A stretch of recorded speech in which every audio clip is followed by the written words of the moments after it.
office and hectic job. And when you come back, you go back to the family and kids, and you forget everything. So I personally feel that, it's the biggest blessing to have family and, have kids. No, I'm talking about the other one. Which high school? What we did is a demographic study of the Muslim population all around the world, 232 countries and territories around the world. We looked at how many Muslims live in each today. We looked at how many Muslims there were in each 20 years ago. And we projected forward using the best demographic techniques to try to estimate how many will live in each country in the world 20 years from now.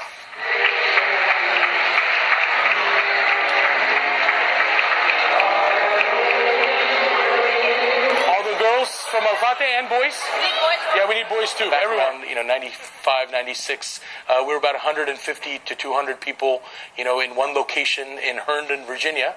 The community has grown to now, 5,000 families. We have 10 locations. 2 of them are at a synagogue and 1 at a church. That just shows the love that the greater community shows in supporting diversity. What we see happening in the Muslim population in the United States is pretty dramatic growth.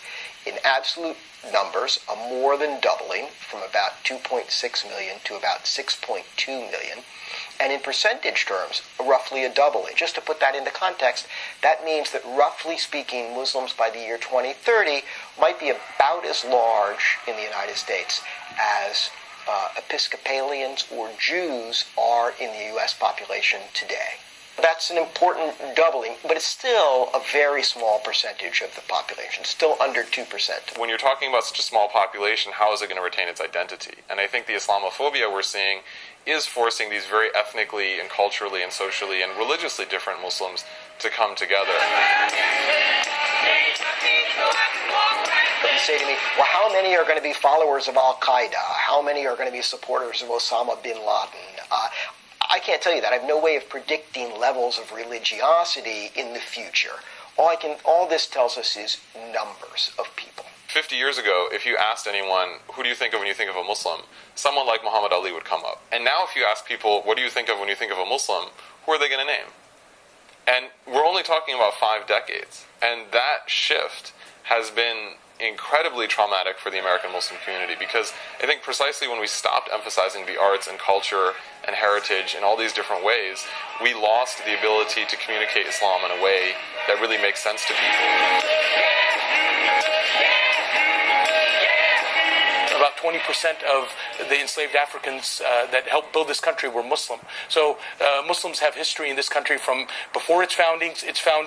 They served honorably in the Revolutionary War, Civil War. The only Muslims in the U.S. Congress, for example, are African Americans. They're named Keith and Andre. They don't stick out in the way that people would assume that they would stick out as Muslims. It's not very easy to become French if being French means an ethnicity, a language, a history, a culture. Being an American, that's a very open definition. It's very easy to become an American. Nice hit. For me, America is the best place to live. Because here you have the religious freedom. You have the choice. You have the right to say yes or no. You have the right to protest. You have everything a human being, wants to have. You have everything.